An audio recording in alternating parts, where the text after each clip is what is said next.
Good morning. Our time right now is 8:46 and we're in a Fox 17 code red weather alert for the possibility of a storm or two later on this afternoon. That could be a little bit on the stronger side. Right now, we've settled into an overcast beginning with a few little pokes of sunshine and a lot of wind that has picked up here. Wind gusts of 30 to 40 miles per hour possible here, scooting out of the west, and that's bringing in the eventual cold front that will bring us colder weather, pushing us into the upcoming holiday weekend.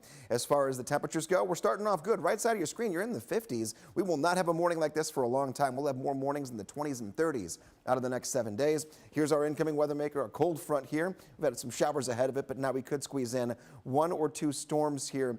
Again, pushing a little more toward the afternoon hours. Let's see a look at future track for you. You can see we've got a few showers possible lingering through 11 o'clock. 11 gets us in to noon, 1 and 2. And this is the best future track has looked in a long time when it comes to keeping the yellows, the reds, and the oranges away from our southeastern counties. It's one of our more accurate models that updates much more quickly than some others do. And this one has been cooperating with what I was seeing walking in earlier, that the possibility of severe weather should be shrinking. And it is, just not a whole lot in the atmosphere to get going. However, our southeastern counties could potentially have that storm activity a little bit later today. So just be mindful of that. If you're out and about, have ways to get alerts to your phone, but you should be settled into a pretty good spot. Taking a look at travel impacts. Everyone shaded in yellow, so a good third of the country has some issue or another, whether it's wind, whether it's rain, combination of both, and even some severe weather possible down to our south in Alabama and Georgia. Keep that in mind if you're hitting the road or if you're having family come into town. That could be at play here when it comes to impacting your travel.